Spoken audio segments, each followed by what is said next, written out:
Hey guys, welcome to the first episode related to politics in the friendly banters. जैसे हमने कहा था आपसे कि हम लोग फार्मर्स बिल के बारे में बात करने वाले हैं. So we are here finally picking up some serious topics. This is farmers bill and हम लोग ट्राई किए हैं अपना रिसर्च करने का. Please listen to us and we'll start right now. And Aman will start. So, पिछले कुछ दिनों से या यूं कहूं कुछ महीनों से हमने देखा है भारत में कुछ ना कुछ चीजों को लेकर लगातार प्रोटेस्ट हो रहा है. अगर आप सभी को याद हो, ये सीए एनआरसी 2019 से शुरू हुआ. उसके बाद राम मंदिर, माइग्रेंट लेबर्स, सुशांत सिंह राजपूत, बॉलीवुड में ड्रग्स से होकर अब ये किसानों तक आ पहुंचा है. सही कहा यार अमन तुमने यार. ये बात नहीं है कि ये सब बाकी टॉपिक्स जो हैं वो इम्पोर्टेंट नहीं है, पर बात जब हमारे अन्नदाताओं की आ जाती है तो मामला खुद ब खुद संगीन या इम्पोर्टेंट हो जाता है. हमारी जीडीपी ने जहां पर एक मैसिव डिप लिया है 23.9% का, हमारे किसान भाइयों ने पुरजोर मेहनत करके इसे 27 से 29% होने से बचाया. यही कारण है कि ये बहुत इंपॉर्टेंट हो जाता है हमारे लिए जानना कि ये जो कृषि बिल आए हैं, क्या ये किसानों के हित में है या किसान विरोधी. खैर, ये जज करना आपका काम है. हमारा काम है आपको जानकारी देना कि एक्चुअली ये कृषि बिल क्या है और क्यों इस बिल ने इस देश में इतनी अराजकता फैला दी. ये क्या है, इस जानने के लिए हमने इस वीडियो को 3 भाग में डिवाइड किया. पहले भाग में हम इस बिल से जुड़े कुछ शब्दों का महत्व समझने की कोशिश करेंगे. दूसरी भाग में हम देखेंगे कि इस बिल की हिस्ट्री क्या है. और तीसरे भाग में हम इस बिल के बारे में आपको बताएंगे. इस बिल को लाने में सरकार की क्या इंटेंशन है वो बताएंगे. एंड हमारे किसान भाइयों को इससे क्या ग्रीवेंसेस है वो भी बताएंगे. तो चलिए पहली भाग की ओर चलते हैं एंड हम लोग डिस्कस करते हैं इस बिल से जुड़े 2 इंपॉर्टेंट शब्दों के बारे में, MSP एंड APMC. सो ये MSP क्या है? MSP है मिनिमम सपोर्ट प्राइस. फर्ज कीजिए कि आप एक किसान हैं, आप आलू उगाते हैं. अब आपसे आलू खरीदेगा कौन? आपसे आलू खरीदेंगे 2 लोग, या तो गवर्नमेंट खरीदेगी या तो मार्केट खरीदेगी. गवर्नमेंट आपसे आलू खरीदेगी स्टॉक करने के लिए, ताकि वो BPL वाले लोगों को आलू कम दामों में बेच सके या फिर किसी इमरजेंसी सिचुएशन में डिस्ट्रीब्यूट कर सके. मार्केट यानी कि आप और हम जो सीधे मार्केट से आते हैं. अब गवर्नमेंट एक दाम डिसाइड करती है, मान लीजिए 20 रुपए प्रति किलो. ये प्राइस डिसाइड होती है फसल लगने से काफी पहले, लेकिन मार्केट में जो प्राइस होगा वो डिसाइड होता है फसल कटने के बाद. अब सवाल ये उठता है कि मार्केट में ये प्राइस कैसे डिसाइड होगा. इसका जवाब है the simple law of economics, the demand and supply rule. जितनी ज्यादा सप्लाई होगी प्राइस उतना कम होगा, एंड जितनी कम सप्लाई होगी प्राइस उतना ज्यादा होगा. अब लेकिन बात यह है कि गवर्नमेंट का जो प्राइस है वो ये डिमांड सप्लाई के साइकिल के परे है. कहने का अर्थ ये है कि अगर मार्केट में आलू 3 रुपए प्रति किलो भी बिक रहा होगा तो गवर्नमेंट आपको पहले से डिसाइडेड 20 रुपए प्रति किलो के दाम पे ही आलू खरीदेगी. इस गवर्नमेंट के सेफ्टी नेट प्राइसिंग को MSP कहते हैं. तो भैया आपने ये जान लिया कि MSP क्या है. अब आते हैं APMC. ये किस बला की नाम है? APMC यानी कि agricultural produce market committee. Agriculture produce market. Agriculture यानी कि कृषि मूलतः एक स्टेट का निजी मामला है. इस एक्ट का प्रमुख उद्देश्य यह है कि हम हमारे किसान भाइयों को उनके उत्पादन का सही दाम दें. इस एक्ट के तहत मार्केटिंग कमेटी बनाई जाती है जो कि बेसिकली मंडी है. अब मंडी क्यों बनाई जाती है? मंडी का प्राइमरी एजेंडा यह है कि हम अपने किसान भाइयों को मार्केट के उतार चढ़ावों से बचाएं. इस एक्ट के तहत जो प्रथम उद्देश्य है वो है कि किसान के उत्पादन का सही भुगतान उसे किया जाए और एंड यूजर यानी कि कंज्यूमर को एक सही प्राइस पे, एक वाजिब दाम में वो कमोडिटी मिला जाए. एपीएमसी का एक बहुत बड़ा पहलू है ज्योग्राफिकल लोकेशंस. इस कंसेप्ट के बारे में जानना काफी इंपॉर्टेंट है, बहुत इंपॉर्टेंट है, ध्यान से सुनिए। एक स्टेट को हम इस एक्ट के तहत ज्योग्राफिकली मार्केटिंग कमिटीज यानी मंडियों के तहत बांटते हैं। यानी कि एक रीजन में जो भी प्रोड्यूस हो रहा है, उस रीजन के फार्मर्स को जो भी प्रोडक्शन है, जो भी उत्पादन है, उसको उठा के उस एपीएमसी के मंडी में जाके बेचना अनिवार्य है। They have no other alternatives. It's mandatory for them. एक और कंसेप्ट है अरातियों का, basically the commission agents. The commission agents are basically the bichauliers, the middleman, whatever you want to say.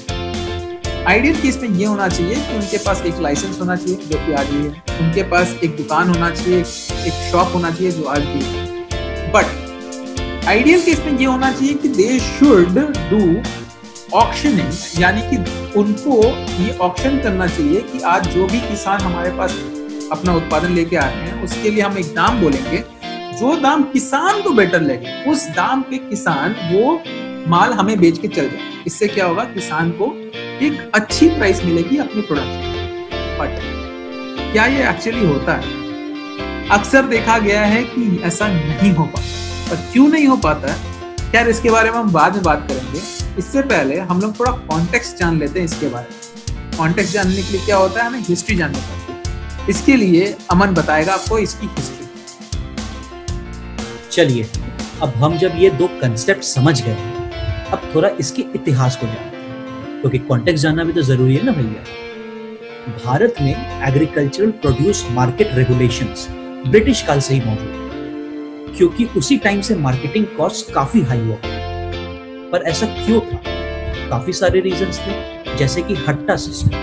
ये एक ऐसा सिस्टम था जहां पे प्रॉपर ऑक्शनिंग नहीं हुई। व्यापारियों का एकाधिकार, जिसे हम लोग मोनोपोली भी कहते हैं। चूंकि ब्रिटिशर्स कॉटन को रीजनेबल रेट्स में मैनचेस्टर के मिल्स में उपलब्ध कराना चाहते थे, उन्होंने पहला रेगुलेटेड मार्केट 1886 यानी 1886 में हैदराबाद रेसिडेंसी ऑर्डर के अंदर स्थापना की, जिसे हम करंजा के नाम से जानते हैं। Berar cotton and grain market act 1887 के तहत एक लेजिस्लेशन लाई गई, जिसमें एक एम्पावर्ड ब्रिटिश रेसिडेंट किसी भी डिस्ट्रिक्ट में कभी भी एक कमेटी बना सकता है, जो कि इन रेगुलेटेड मार्केट को सुपरवाइज करती है। इस एक्ट को हमारी पूरे देश ने एक मॉडल एक्ट मान लिया। इसके अंतर्गत व्यापार और मंडियों का एस्टैब्लिशमेंट होने लगा। इस एक्ट में कई छोटे मोटे बदलाव किए गए, लेकिन कोई भी प्रभावशाली प्रोग्रेस नहीं दिखी। It was only in the 1960s and 70s जब हमने एपीएमसी एक्ट को एस्टैब्लिश धीरे धीरे होते हुए देखा। अब हम जान गए हैं कि एपीएमसी क्या है, एमएसपी क्या है, कॉन्टेक्स्ट क्या है, हिस्ट्री क्या है। अब इम्पोर्टेंट क्या है, अब हमें आना है मुद्दे पे। मुद्दा क्या है? Farmers act 2020। ये जानने से पहले कि फार्मर्स एक्ट 2020 क्या है, ये जानना इम्पोर्टेंट है कि ये एक एक्ट नहीं है, ये 3 एक्ट्स के कॉम्बिनेशंस। तो पहला एक्ट ये है एसेंशियल कमोडिटीज अमेंडमेंट। तो यह अमेंडमेंट जानने से पहले ये जानना इंपॉर्टेंट है कि एसेंशियल कमोडिटीज एक्ट क्या था।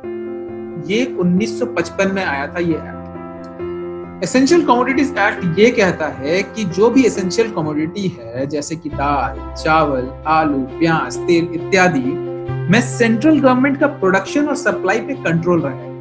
ऑल्सो इनके स्टॉक होल्डिंग यानी कि भंडारण की समस्या पे सरकार नजर रखेगी। इस एक्ट के प्रोविजन में ये भी है कि सरकार जो भी एसेंशियल कमोडिटीज के लिस्ट है उसमें जोड़ घटाव कर सकती है, यानी कि ऐड और सब्सट्रैक्ट कर सकती है। इसका सबसे रीसेंट एग्जांपल है 19 मार्च 2020, जब सरकार ने कोविड की सिचुएशन के कारण सैनिटाइजर्स एंड मास्क को एसेंशियल कमोडिटीज डिक्लेयर कर दिया। इसी प्रोविजन को लेकर सरकार ने ग्रेन्स को अब एसेंशियल कमोडिटी से हटा दिया।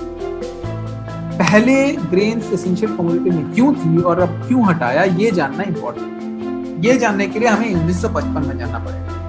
1955 में why were the grains in the essential commodities? Because in 1955 the proportion of our population, हमारा population और हमारा जो प्रोडक्शन पावर था ग्रेन्स का, उसमें बहुत बड़ा मिसमैच था। हम जो खाते थे, the grains we used to consume were lot and heavily dependent on the imports, basically हम लोग पब्लिक लॉ 480 के तहत यूएस पे डिपेंडेंट थे व्हीट के लिए। उस टाइम इसको शिप टू माउथ इकोनॉमी भी कहा जाता है। बट आज के अगर हम कंपेयर करें आंकड़ों को, 1955 में हम 10 मिलियन टन गेहूं उगाते थे और आज हम लोग 100 मिलियन टन, 25 मिलियन टन चावल उगाते थे जो कि 110 मिलियन हो गया है, और 10 मिलियन टन दाल उगाते थे जो कि आज 25 मिलियन टन। तो ये वाजिब है कि अगर 1955 में होर्डिंग होती, अगर लोग माल को जमा लेते तो ऑब्वियसली मार्केट में एंड यूजर के लिए जो प्राइस होता वो बढ़ जाता, ऑब्वियसली ब्लैक मार्केटिंग बढ़। बट आज के दिन में सरकार की ये तर्क है कि भारत में हमारे पास जो सबसे बड़ी समस्या है वो ओवर सरप्लस होती है। हम अक्सर देखते हैं कि एफसीआई व्हीट यानी कि गेहूं के बोरे बोरे सड़ रहे। सरकार का तर्क ये भी है कि अगर हम लोग ये अमेंडमेंट लाते हैं तो इस सेक्टर में, एग्रीकल्चरल सेक्टर में प्राइवेट सेक्टर और एफडीआई का इन्वेस्टमेंट्स बढ़ेगा। अगर प्राइवेट कंपनीज आती है तो ऑब्वियसली कंपटीशन भी बढ़ेगा। अगर कंपटीशन बढ़ेगी तो सप्लाई चेन भी मॉडर्नाइजेशन होगा, सप्लाई चेन का मॉडर्नाइजेशन भी होगा तो स्टोरेज फैसिलिटीज भी बढ़ेगी। एंड हम लोग ये भी देख सकते हैं कि कोल्ड स्टोरेज में इजाफा भी होगा। सही है, बट फार्मर्स का ग्रीवांसेस क्या, ऑपोजिशन का ग्रीवांसेस क्या? ऑपोजिशन का ग्रीवांस ये है कि होर्डिंग की समस्या बढ़ जाएगी, क्योंकि सरकार की पैनी नजर जो होर्डिंग पे थी वो हट जाएगी। लोग अब होर्ड करने लगेंगे सामान, जिससे कि काला बाजारी का जो पूरा सिनेरियो था वो वापस आ सकता, एंड यूजर के लिए प्राइस ऑफ प्रोडक्ट बढ़ सकता। ये था पहला। अब दूसरे एक्ट को अमन समझाएगा। सो जो दूसरा एक्ट है उसका नाम है farmers empowerment and protection on price assurance and farm services bill. नाम काफी लंबा है लेकिन डरने की जरूरत नहीं, एक्ट काफी ही सिंपल। इस एक्ट को समझने का एक सिंपल सा एग्जांपल है लेस। लेस की चिप्स तो आप सभी ने खाई होगी। लेस एक बहुत बड़ी कंपनी है जिसको बहुत सारा आलू लगता है चिप्स बनाने में। मान लीजिए 100 टन। अब इंडिया में ऐसा कोई फार्म तो है नहीं जो लेस को 100 टन आलू एक साथ पैदा करके दे दे। तो अब सरकार ये एक प्रोविजन लाई है जिसको हम कॉन्ट्रैक्चुअल फार्मिंग कह सकते हैं। इसमें ऐसी बड़ी कंपनीज एक ग्रुप ऑफ फार्मर्स के साथ एक रिटन कॉन्ट्रैक्ट बना सकते हैं। फॉर एग्जांपल लेस किसानों से 100 टन आलू खरीदने के लिए एक एग्रीमेंट करेगी, जिसके बदले उनको फार्मर्स को एक गारंटीड प्राइस देना होगा और फार्मिंग सर्विसेज देना होगा जैसे खाद्य या इंफ्रास्ट्रक्चर वगैरह। ये प्राइस एग्रीमेंट में पहले से मेंशन करना होगा। एंड इस एक्ट के तहत कंपनी फार्म्स को बोनस भी दे सकती है for the betterment of the farmers. अब इसमें सरकार का तर्क ये है कि इससे एक स्ट्रीमलाइन प्रोडक्शन होगा, फार्मर्स को एक स्टेबल इनकम भी मिलेगा, बड़ी कंपनियों के आने के कारण एक टेक्निकल सपोर्ट मिलेगा। फार्मर्स में ये कोई ऑब्लिगेशन नहीं होगा कि उनको इस एग्रीमेंट में जाना ही है, वो चाहे तो अपना माल बाहर की मार्केट में भी बेच सकते। और अगर कोई डिस्प्यूट होती है तो फार्मर को अपनी जमीन गिरवी नहीं रखनी होगी, बल्कि एसडीएम की जिम्मेदारी होगी कि वो इस डिस्प्यूट को सुलझाए। तब इसमें हमारे किसान भाइयों को ग्रीवियंसेस क्या क्या है? अगर ग्रीवियंस की बात करें तो सबसे बड़ी ग्रीवियंस ये है कि इस बिल में ये स्पेसिफाई नहीं किया गया है कि कॉन्ट्रैक्ट प्राइस एटलीस्ट एमएसपी के बराबर है। एमएसपी तो हमने समझ लिया क्या है। अब हमारे जो अनएडुकेटेड फार्मर्स हैं जिनकी संख्या काफी ज्यादा है, वो बड़ी कंपनियों के साथ बार्गेन करने में काफी कठिनाइयों का सामना करेंगे, क्योंकि बड़ी कंपनियों के पास रिसोर्स भरे हुए हैं। रेजोल्यूशन ऑफ डिस्प्यूट भी काफी कठिन हो जाएगा, क्योंकि हमारे किसान भाई अब कोर्ट पर नहीं जा सकते, उन्हें एसडीएम के आगे पीछे चक्कर काटना। तो यह हम लोग जान गए हैं दो एक्ट के बारे में। अब आते हैं तीसरे पे, the farmers produce trade farmers promotion facilitation bill 2020। सारा अड़ंगा इसी का है, इसी ने जलाई हुई है। अब समझते हैं क्यों। इसको समझने के लिए आते हैं पहले एपीएमसी। आपको याद होगा हमने आपको एपीएमसी के बारे में बताया था कि हर एक ज्योग्राफिकल लोकेशन के करस्पॉन्डिंग एक मंडी होती है जहाँ पर किसानों को जाकर अपना माल बेचना होता है, ये उनकी ऑब्लिगेशन है। अब क्या होता है कि अगर एक ही ऐसे एपीएमसी मंडी है जहाँ पर किसानों को जाके अपना माल बेचना हो, तो कार्टेलाइजेशन का एक बहुत बड़ा प्रॉब्लम आ जाता है। कार्टेलाइजेशन क्या होता है? हर एक मंडी में कुछ लाइसेंस ऑफिसर रहते हैं, सर्च कीजिए 10 लाइसेंस ऑफिसर। इनका आइडियल के सिनेरियो ये होता है कि ये ऑक्शन करेंगे और एक पर्टिकुलर प्राइस, जो सबसे ज्यादा प्राइस देगा उसको किसान अपना माल बेच के। बट होता क्या, ये जो 10 ऑफिसर हैं या फिर जो 10 ट्रेडर हैं अपने आप में एक 60 गार्ड बना लेते हैं कि भैया आज आलू बिकने वाला है, आलू को हम लोग 10 रुपया से ज्यादा में नहीं खरीदेंगे। फार्मर भाई आए, हमारे किसान भाई आए, 10 रुपया आलू बेच के चले।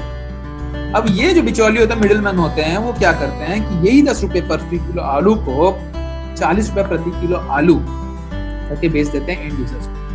तो ये लोग जस्ट इस खरीद बिक्री में 30 रुपया प्रति किलो आलू मुनाफा कमाते हैं, जबकि हमारे फार्मर्स भाई, हमारे किसान भाई 10 रुपया प्रति किलो आलू लेके चलते। ये एक बहुत बड़ा प्रॉब्लम है।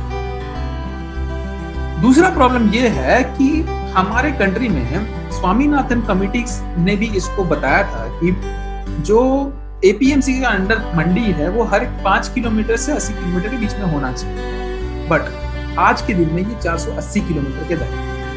तो एक फार्मर, एक किसान भाई जो कि 480 किलोमीटर दूर है, उसको यहाँ पर 480 किलोमीटर दूर आने में जितना एफर्ट लगेगा, that will be massive, right? क्योंकि आपको पता है कि हमारे देश में इंफ्रास्ट्रक्चर की क्या स्थिति है।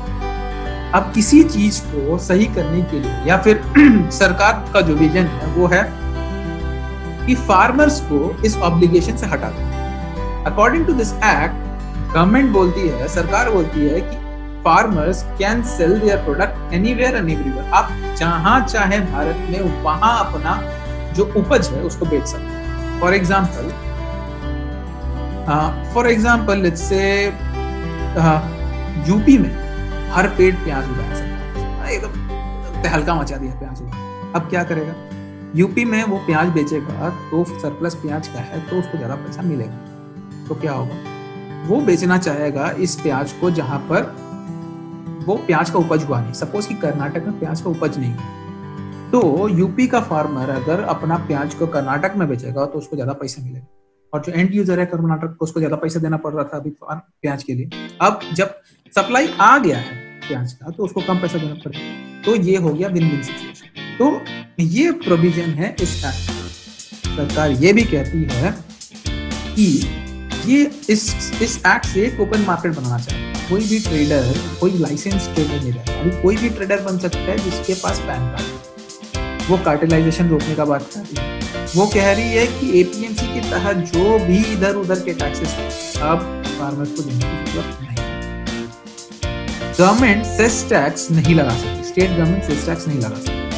कोई भी फार्मर को 3 दिन के अंदर पेमेंट करना ही होगा। ई ट्रेडिंग को प्रमोट कर रही है सरकार, बोल रही है कि ई मार्केटिंग को हम लोग प्रमोट करेंगे। इससे क्या होगा कि ट्रांसपेरेंसी बढ़ेगी। और पर सरकार अपेरेंटली ये भी कह रही है कि एमएसपी विल स्टिल बी।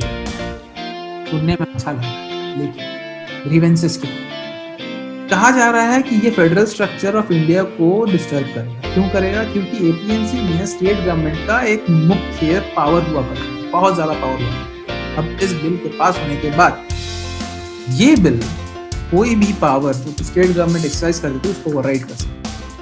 कोई भी व्यक्ति अभी जो पैन कार्ड के साथ ट्रेड कर सकता है। फार्मर्स का कहना यह है कि पहले जो बिचौलिए थे उनके पास लाइसेंस, कोई भी मैल प्रैक्टिस होता था वो लाइसेंस के तहत उनके अगेंस्ट कुछ बोल सकते थे, उनके अगेंस्ट एक्शन ले सकते।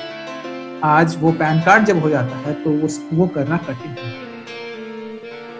अब प्रॉब्लम क्या है कि स्टेट गवर्नमेंट का एक बहुत बड़ा राजकोष आता था इन एपीएमसी के टैक्सेस, अब वो आना बंद हो जाएगा स्टेट गवर्नमेंट का। ये एक ग्रीवेंस है। और जो सबसे बड़ा ग्रीवेंस है, there is no clear cut mentioning of MSP in this act कि एमएसपी रहेगा कि नहीं रहेगा। ये एक बहुत बड़ा डर बना हुआ है हमारे किसान भाइयों में कि एमएसपी रहेगा कि नहीं रहेगा, जो कि वाजिब है। हालांकि ये जो सारे चीजें हमने बोली कि क्या हो रहा है, क्या प्रोज है, क्या कॉन्स है, ये सरकार कह रही है, ये हमारा ओपिनियन में, this is what the government is. So this is something जो हमने रिसर्च किया है and we have tried our level best कि आपको सारे फैक्ट्स एंड फिगर्स दें एंड आप इसको सुने, आपको अच्छा लगा तो आगे बढ़े और इसके बारे में सोचें। हमारे इसके बाद के एजेंडे के बारे में अमन बताएं। सो भैया, हमने किया अपना काम, हमने आपके सामने प्रस्तुत किए सारे फैक्ट्स, फिगर्स। अब ये मुद्दा बहुत ही इम्पोर्टेंट मुद्दा है क्योंकि ये हमारे किसान भाइयों से जुड़ा है। तो मेरी आपसे ये गुजारिश है कि आप इस मुद्दे को अपने आसपास के लोगों के सामने उठाएं, डिस्कस करें और हमें अपना ओपिनियन हमारे कमेंट सेक्शन में जरूर बताएं। जरूर। देखिए, हम इस कंट्री के यूथ हैं, हमें रिस्पॉन्सिबिलिटी लेनी होगी और हमें जानना होगा कि क्या चल रहा है कंट्री में। बस ऐसे ही कोई सेंटीमेंट में, इमोशन में, बस सोशल मीडिया में अगर हम लोग बस कमेंट करते रहें तो कोई भी कुछ भी अच्छा चीज नहीं हो पाए। तो जितना हम लोग इसको डिस्कस कर पाएंगे, आप हमारा पर्सपेक्टिव जान पाएंगे, हम आपका पर्सपेक्टिव जान पाएंगे, और इससे क्या होगा कि देश का ही बढ़ोतरी है।